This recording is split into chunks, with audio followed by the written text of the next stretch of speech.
오늘 이 시간에는 성전을 재건하라는 제목으로 말씀을 나누어 보도록 하겠습니다.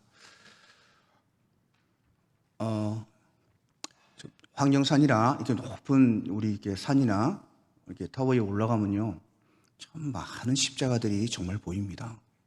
특별히 저는 그 여수에 우리 장모님이 계셔서 한 번씩 가는데요, 여수는 교회가 정말 많습니다. 작은 교회도 별로 없습니다.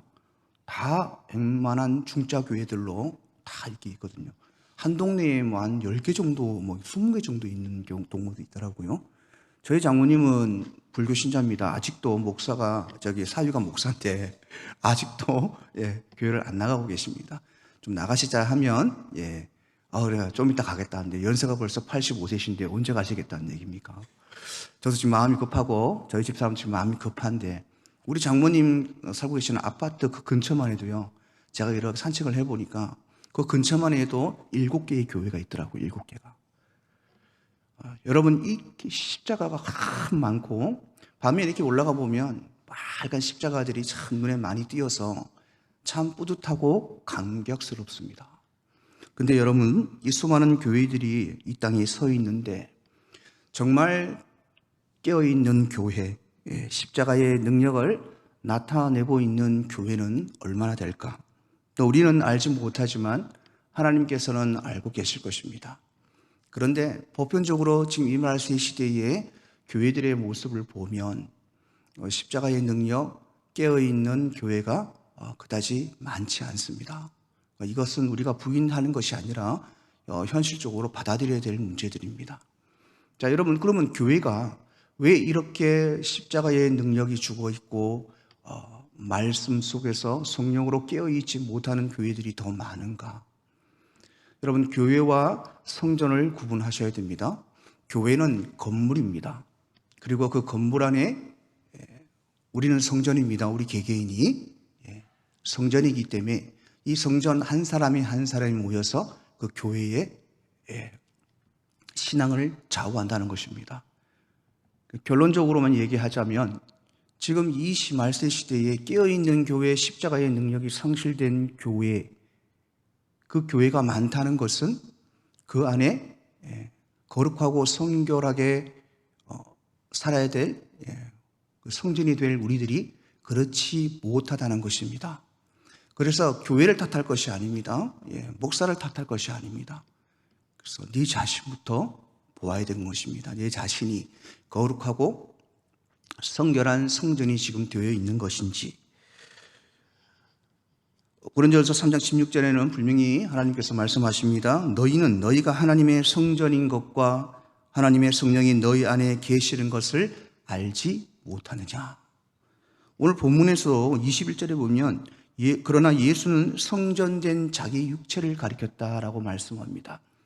예수님도 자기 육신을 성전으로 표현하고 있고, 또 고린도서 3장 16절에는 우리가 하나님의 성전인 것이 성령이 우리 안에 계시다고 분명히 말씀합니다. 그리고 나서 여러분 17절에 이렇게 말씀합니다. 누구든지 하나님의 성전을 더럽히면 하나님이 그 사람을 멸시하리라. 하나님의 성전은 거룩하니 너희도 그러하라. 분명히 말씀합니다. 하나님의 성전은 거룩하다. 그 성전은 너희들이다. 그래서 너희도 거룩해야 된다고 말씀하고 있습니다. 근데 여러분, 우리가 세상 신앙생활을 하면서 내가 성전이다, 내 안에 성령님이 계시고 내 안에 예수님이 자정에 계시다라고 의식하면서 살아가는 것이 우리가 얼마나 있습니까? 얼마나 있습니까? 저는 요즘에 조금 이제 그것이 됩니다. 목회자로서 참 부끄러운 얘기지만 지금 와서 그것이 좀 됩니다. 그래서 늘 긴장하고 살게 되거든요. 내 안에 성령이 계시고 내 안에 예수님이 자정에 계시다고 생각한다면, 그래서 이 몸이 거룩한 성전이고 성전이 되어야 되고 성결한 성전이 되어야 된다고 생각하고 사니까 참 힘들더라고요. 화낼 때도 화를 못 내고, 우리 집사람이 짜증내고 싶은데 짜증을 못 내고, 우리 집사람은 꼭 자기 분리하면 목사가 그래도 됩니까? 이렇게 얘기합니다, 저한테. 평소 때는 목사 대접 잘 안 하거든요, 집에 가면. 그런데 뭔가 조금 이렇게 말다툼을 하거나 뭔가 좀 하면 목사가 그래도 돼요? 하면서, 목사님이 그렇게 해도 돼요? 이렇게 얘기하거든요. 참 긴장하고 삽니다. 그래서 어떻게 보면 좀 불편해요. 예. 불편한 것이 있지만 이 불편함 때문에 이 몸이 하나님이 기뻐하시는 거룩하고 성결한 성전이 될 수 있다면 우리는 감수해야 되거든요.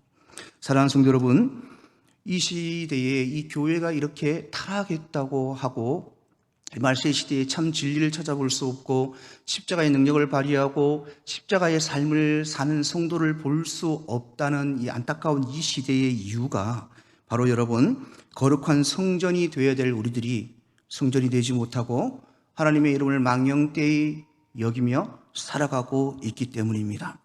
여러분, 오늘 본문에 나오는 이 예루살렘 이 성전 속에서도 오늘날 교회처럼 세상의 정욕과 탐욕과 시기와 질투가 이런 싸움들이 판을 치는 교회가 될 수밖에 없습니다.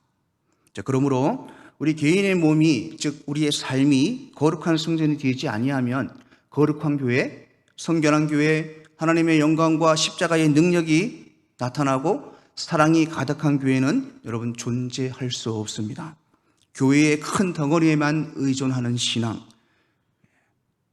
그래서 큰 교회 가서 이름도 없이 빚도 없이 그냥 몸만 딸랑 가서 예배만 드리고 그게 자기의 신앙의 책임을 다했다고 착각하며 사는 사람들, 경건의 모양은 참 있어 보이는데 경건의 능력이 나타나지 않는 위조된 신앙, 말씀은 듣는데 여러분 팔랑귀가 돼가지고 말씀만 듣고 말씀을 청종하는 삶은 없는 시대에 모든 신앙생활의 초점이 하나님의 사랑이 아니라 자기 사랑에 맞추어져 있습니다. 그러니 여러분, 이런 신앙생활로 교회와 성전과 영적 육적 기능을 상실한 이 시대를 우리가 살아가고 있는데, 이 살아가고 있는 이 시대에 경종을 울리는 것이 오늘 이 본문 말씀입니다. 오늘 본문 말씀은 예수님께서 명절에 예루살렘 성전에 올라가니까 그 성전이 거룩이 없고 그 성전에 성결하지 아니하고 장사꾼으로 뒤덮이고 더럽혀진 모습들을 보고 분노하시는 내용의 말씀입니다. 오늘 이 본문을 통해서 여러분 기억하십시오. 지금은 이 교회나 누구에게 얘기하는 설교가 아니고 바로 무너진 네 자신의 성전을 위해서 주시는 말씀입니다. 여러분, 이스라엘 시대 때 쭉 보면요, 예루살렘 성전이 무너졌다가 세워지고 무너졌다가 다시 세워지는 것이 반복됩니다. 그런데 성전이 무너질 때 반드시 나타나는 현상이 무엇이었냐면 바로 이스라엘 백성들이 하나님 앞에 범죄하였기 때문입니다.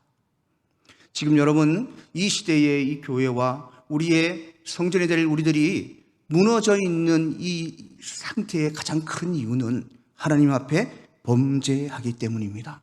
그래서 여러분, 오늘 본문을 통해서 이 무너진 이 성전 이유, 우리가 어떤 범죄로 우리의 성전을 지금 무너뜨리고 있는지, 또 무엇으로 이 성전을 재건해야 될지를 대해서 오늘 말씀을 좀 나눠보도록 하겠습니다.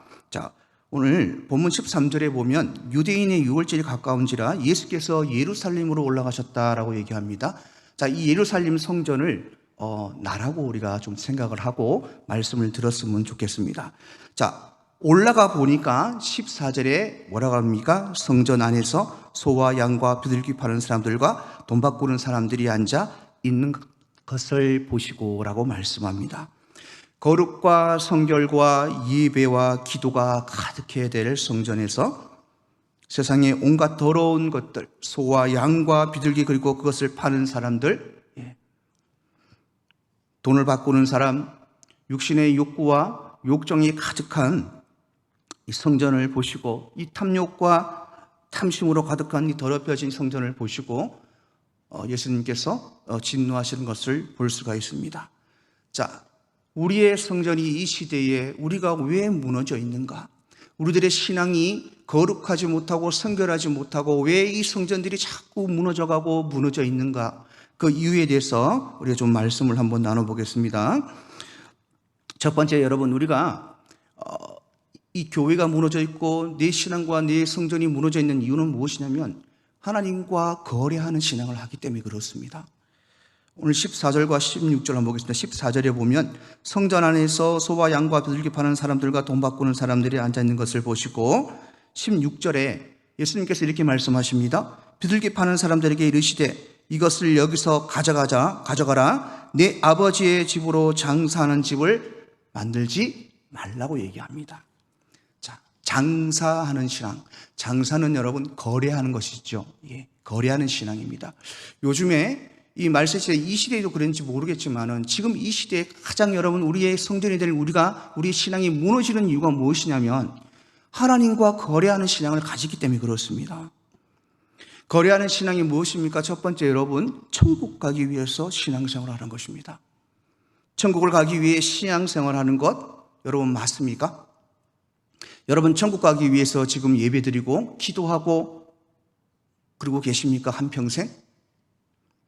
틀린 말은 아니죠. 천국 가기 위해서 우리가 예수를 믿었지만 여러분 분명히 기억하십시오. 요한복음 3장 16절에도 말씀하시죠. 주 예수를 믿으면 다 구원을 얻는다. 여러분 예수님 믿으십니까? 예수님 믿으십니까? 그러면 이미 다 구원 받으셨죠? 근데 구원받기 위해서 신앙생활하는 것이 맞습니까? 여러분 구원받은 자의 삶은 천국 가기 위해서 신앙생활하는 것이 아닙니다. 저도 제가 몇 번 말씀을 드렸지 않습니까? 구원받은 자의 삶을 사는 것은 우리 남은 여생 하나님의 영광을 위해 사는 것입니다. 이 땅에서. 그게 구원받은 자의 삶입니다. 그런데 우리는 자꾸 여러분 이것을 잊어버리고 이미 구원받은 사람이라는 것을 잊어버리고 자꾸 구원받기 위해서 신앙생활합니다. 물론 여러분 우리가 한 번 받은 구원은 영원한 것이지만 그건 하나님 앞에 영원한 것이고 우리가 하나님을 떠나면 생명책에서 우리의 이름이 지워집니다. 그건 성경에 나와 있거든요. 그래서 그 지워지지 않기 위해 열심히 신앙을 지키기 위해 예배하고 기도하며 신앙생활을 해야 되는 것도 맞습니다. 그러나 궁극적인 목적은 그것이 아니라는 것입니다. 신앙을 천국 가기 위한 신앙을 지키기 위해서 신앙생활하는 것이 아니라 하나님의 영광을 위해 우리가 살아갈 때 당연히 그것은 지켜지는 것입니다. 이제는 여러분 구원받는 것이 아니라 하늘의 상급을 위해 살아야 되고 주시는 상급을 위하여 하나님의 이름이 떨어진 이 땅에 하나님의 이름을 높이기 위하여 우리들이 신앙생활을 해야 됩니다. 예수님께서는 천국은 침노하는 자의 것이라고 말씀하고 계십니다. 천국은 그냥 구경하거나 방관하는 자가 들어가는 것이 아니라고 얘기합니다. 전쟁터에서 적과 싸우는 군인처럼 신앙과 진리를 위해 투쟁하고 하나님과 예수님께 충성하고 헌신하는 것이 하나님의 영광을 위해 사는 것입니다. 이런 자가 여러분 천국에 들어갈 수 있는 것입니다. 그래서 여러분 우리가 순서를 바꾸지 말고 목적을 분명히 하시길 바랍니다. 신앙생활의 목적은 천국 가기 위함이 아닙니다. 그것은 하나님과 거래하는 신앙입니다. 내가 예수를 믿고 이만큼 잘 했으니까 하나님 나는 천국 가는 것이 당연한 겁니다. 근데 여러분 하나님 앞에서 심판받으러 갔는데 너는 천국 갈 자격이 없다고 말씀하시면 여러분 얼마나 황당하시겠습니까? 그거는 자기의 중심의 신앙입니다. 사랑하는 성도 여러분, 여러분 이미 구원받은 자들입니다. 구원받은 사람의 삶을 사십시오. 그것은 예수의 영광을 위하여 하나님의 영광을 위해 사는 것임을 잊지 마시길 바랍니다. 두 번째 여러분 거래하는 이 신앙이 어떤 것이냐면 자기의 평안과 안락과 육신의 축복을 목적으로 신앙생활하는 것입니다. 오늘 14절에 보면 성전 안에서 소와 양과 비둘기 파는 사람들과 도박 꾸는 사람들이 앉아있는 것을 보시고 자, 이 사람들이 이 소와 양과 비둘기를 왜 팔았습니까? 성전에 예배를 드리려면 제물이 필요하거든요. 그래서 이것을 거래하는 것 같습니다. 그런데 단지 그 거룩을 위해서 거래하는 것이 아니라 이 사람들은 이것을 통하여 자기의 생계를 유지하고 돈을 벌고 그랬습니다. 그래서 안보도 뻔하죠. 서로 싸우고 질투하고 성전 안에서 분명히 그랬을 것입니다. 결국은 여러분 뭡니까? 자기의 평안과 자기의 육적인 안락과 육적의 축복을 위해서 성전을 이용하는 것이었죠.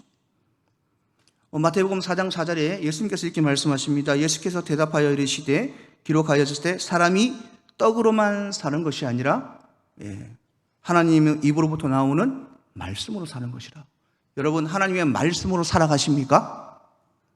다시 질문하겠습니다. 하나님 말씀으로만 살아가십니까? 식사 안 하십니까? 아니 식사 안 하세요? 뭐 다른 건 다 떠나서라도 좋은 집 뭐 이런 거 떠나서 밥은 드셔야 될 거 아닙니까? 하나님이 말씀하시는 게 이렇게 얘기하잖아요. 사람이 떡으로만 살아가는 것이 아니라 떡으로만 사는 것이 아니란 얘기입니다.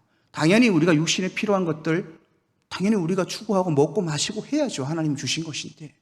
근데 여기서 말하는 말씀은 그것이 우선이 아니라는 것입니다. 하나님의 말씀이 우선이라는 겁니다. 하나님의 말씀을 먼저 먹으라는 것입니다. 하나님의 말씀을 먼저 먹기 위해서 우리에게 오는 희생이 있습니다. 그것이 우리가 떡을 2개 먹을 수 있는데 1개밖에 육신적으로 못 먹을 수도 있다는 것입니다. 그럼에도 불구하고 하나님의 말씀을 우선순위로 먹으라는 것입니다. 그래서 여러분, 많은 신앙생활하는 사람들이 기도의 초점들을 보면요, 물론 그렇지 않은 분들도 참 많이 계시지만 처음부터 끝까지 달라 그러고 그냥 끝나는 기도가 너무 많습니다. 하나님 앞에. 물론 구해야 되죠. 작은 시름조차도 하나님 앞에 구해야 됩니다. 그러나 아까 얘기했지만 그것이 목적이 되어서는 안 된다는 것입니다. 기도의 방향도 여러분, 내가 이 어려움을 통해서, 내가 필요한 것들을 통해서 거기서 하나님의 영광을 보게 해달라고 기도를 하는 것이 옳은 것입니다.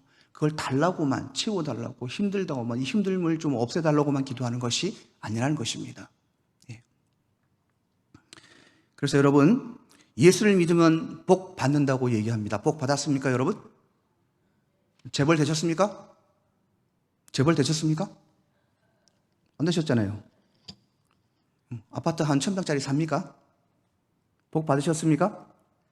여러분 기억하십시오. 예수 믿으면 복 받는다고 얘기하는 것이 무엇이냐면 예수님이 복 그 자체이시기 때문에 그렇습니다. 여러분이 이미 예수를 믿기 때문에 예수라는 복을 받았습니다. 예수님의 복 말고 더 큰 복이 이 세상에 그리스도인들에게 어디 있습니까?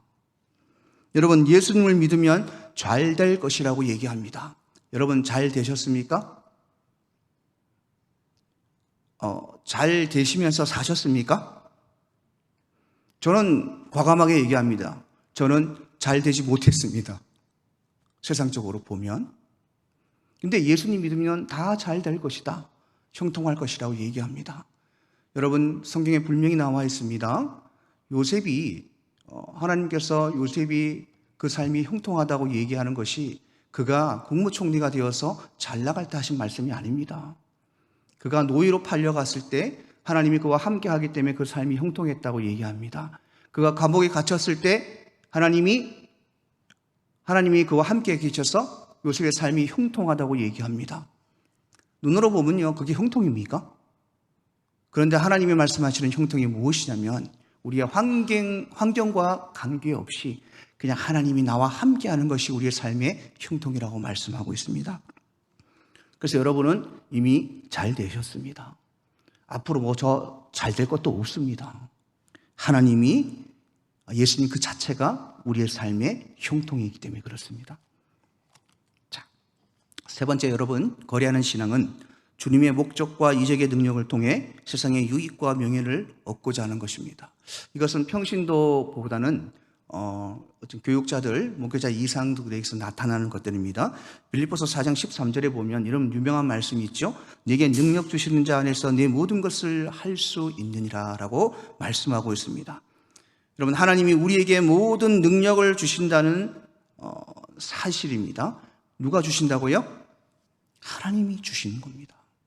여러분, 이 능력은 육의 능력, 영의 능력 2가지로 나눕니다. 다 이게 풀어드릴 수가 없습니다. 그러나 분명한 것은 영의 능력이든 육의 능력이든 그것은 누가 주시는 거라고요? 하나님이 주시는 것입니다. 우리가 돈을 많이 버는 것도 내 능력이 좋아서가 아니라 하나님이 능력을 주셨기 때문에. 내가 여러분 사람을 고치고 병을 고치고 예언을 하고 이런 영적인 이런 축복도, 이런 능력도 자기가 할 수 있습니까? 인간이 무슨 능력으로 사람을 고칩니까? 인간이 무슨 능력으로 앞날을 바라봅니까?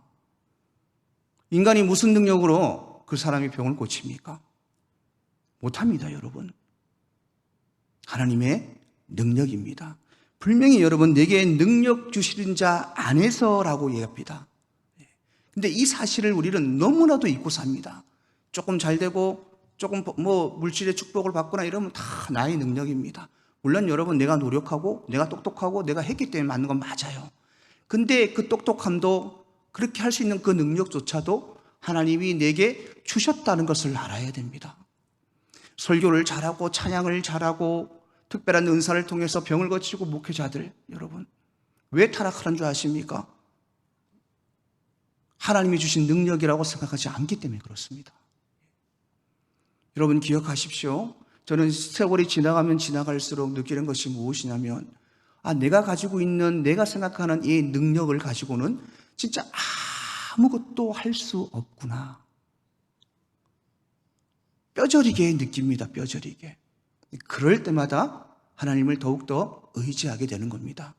내가 할 수 있다고 생각할 때 여러분 이미 내 속에 하나님의 능력은 존재하지 않는 것입니다.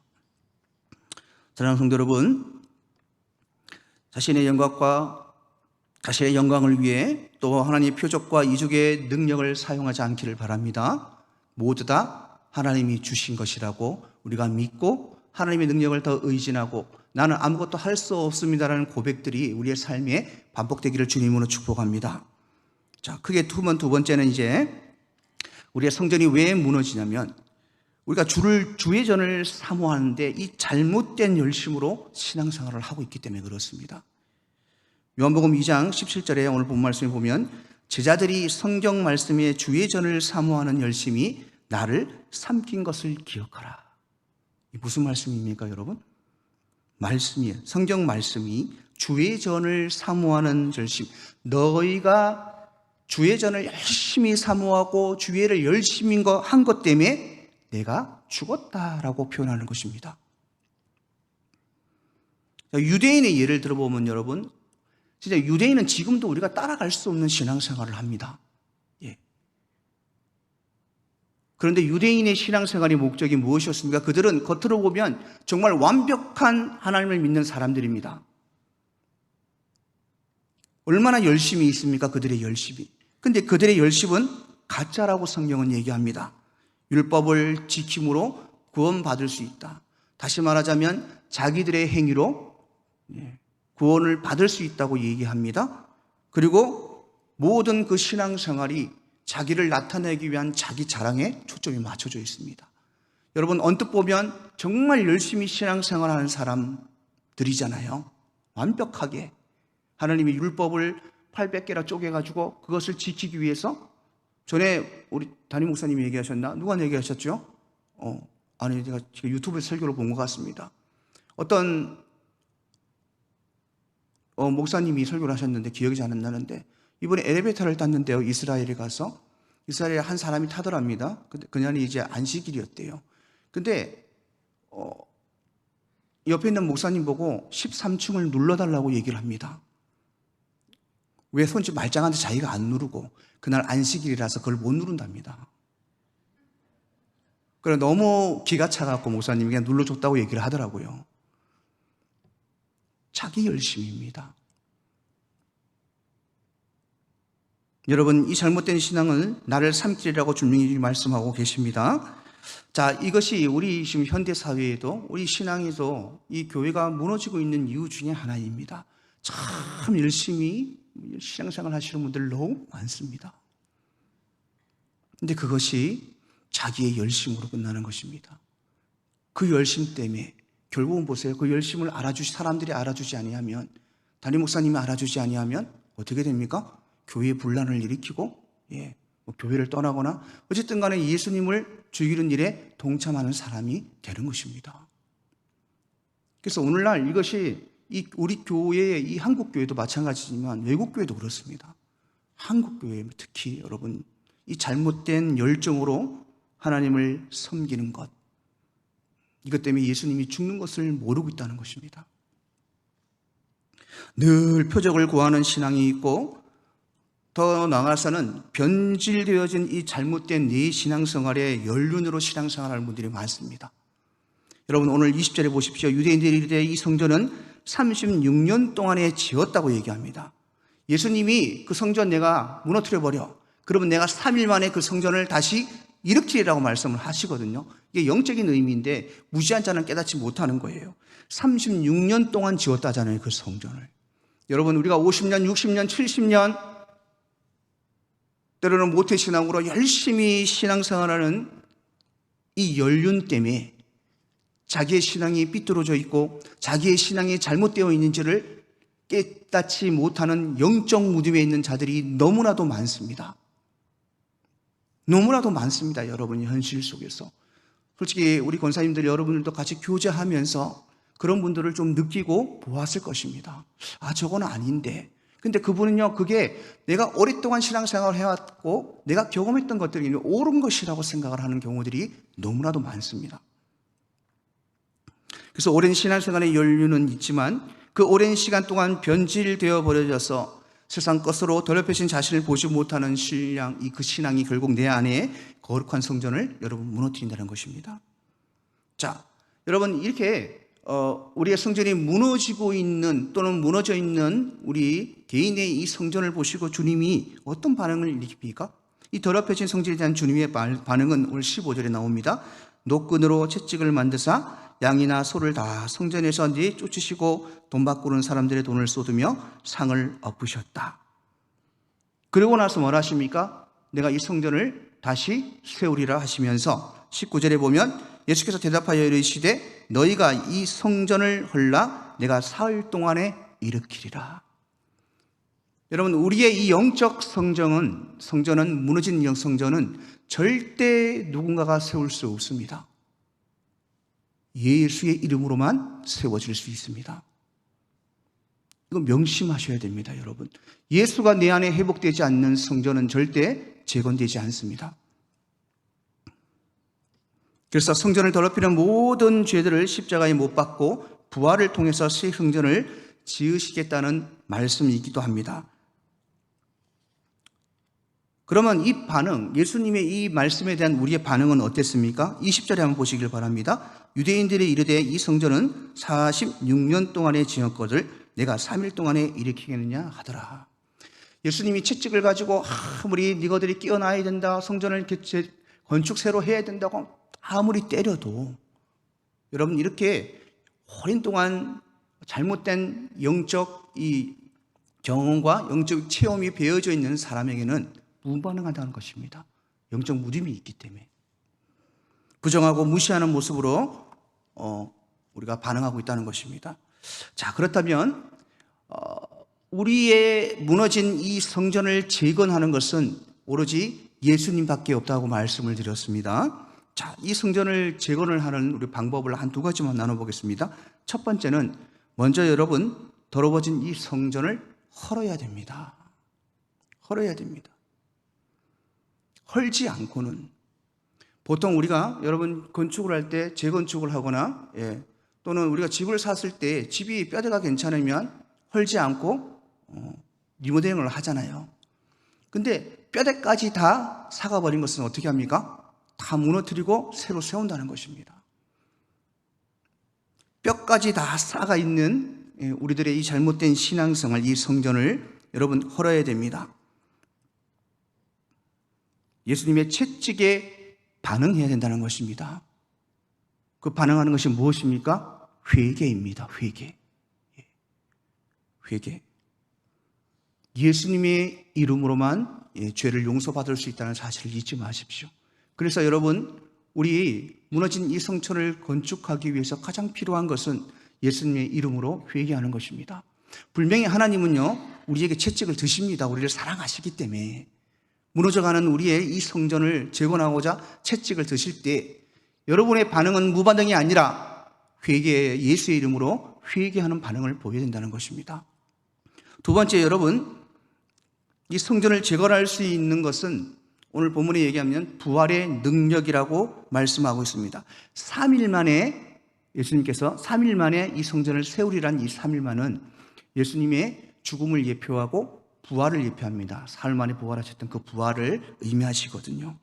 자, 그러면 이 부활의 능력이 어떻게 이 죽어가고 무너져 있는 이 개인의 성전들을 다시 세울 수 있는 능력이 있는가? 부활은 여러분, 언약의 성취의 능력이 있습니다. 바울은 예수님의 부활에 대해서 이렇게 말씀하고 있습니다. 고린도서 15장 4절에 보면 성경대로 사흘 만에 다시 살아나사라고 증언하고 있습니다. 이는 예수님의 부활이 즉흥적이거나 우연이 아니라 하나님의 계획과 언약의 근거함을 뜻합니다. 여러분, 예수님이 부활하신다는 것은 구약에서도 계속 예표되어 왔습니다. 대표적인 얘기 몇 가지만 해보면, 여러분, 엘리사 선지자가 죽은 아이를 살리는 것, 또 죽은 자가 생기로 살아나게 될 것이라는 에스겔서의 예언, 그리고 우리가 잘 아는 요나가 하나님 앞에 반항하고 바다에 물고기 뱃속에 있었던 3일 있지 않습니까? 그 3일 있다가 요나가 다시 살아났잖아요. 그것도 예수님의 부활을 예표한다고 말하고 있습니다. 그래서 구약시대부터 예수님의 죽음과 이 부활은 계속 예표되어 왔습니다. 언약입니다, 언약. 그래서 그 언약에 능력이 있다는 것입니다. 우리들을 살릴 수 있는, 3일 만에 우리들의 성전을 새로 지을 수 있는.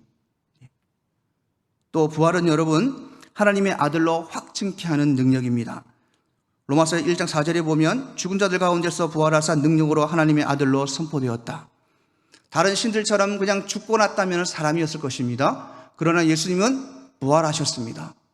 그 부활을 통하여 그분은 메시아이시며 하나님의 아들임을 증거하셨습니다.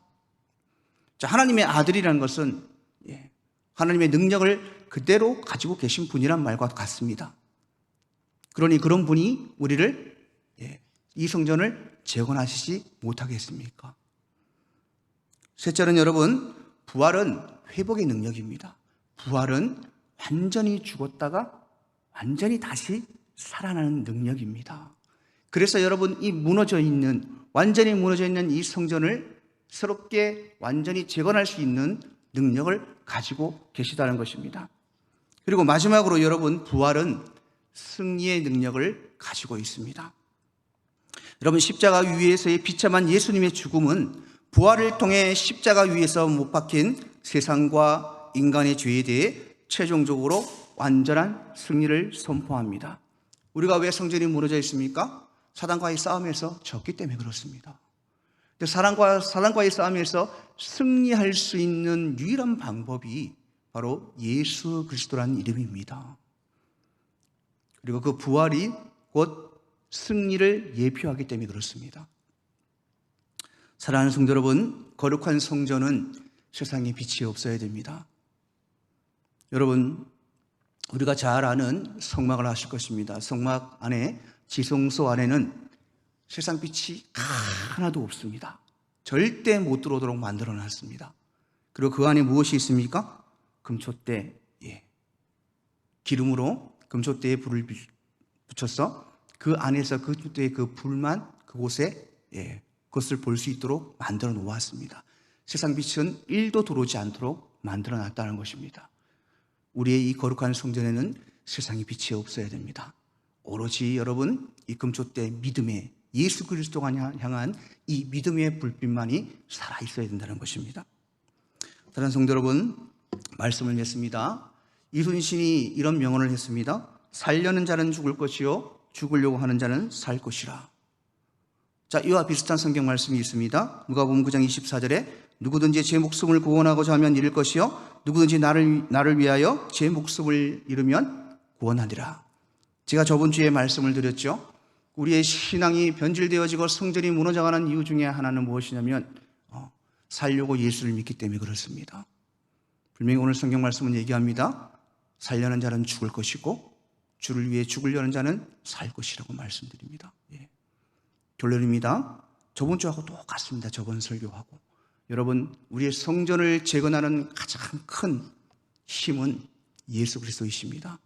예수 그리스도를 따르기 위해서는 살려고 따르는 것이 아니라 죽으려고 예수를 따를 때 우리는 이 무너져 있는 성전이 다시 하나님의 성전으로 재건될 수 있음을 여러분 기억하시고, 남은 신앙생활 살기 위해 주를 따르는 자가 아니라 죽기 위해 주를 따르는 자가 되어서 이 시대에 이 무너져 있는 우리들의 이 성전이 예수의 이름으로 다시 새롭게 아름답게 건축되는 귀한 삶을 누리시는 사랑하는 성도 여러분 되시길 주님으로 축복합니다.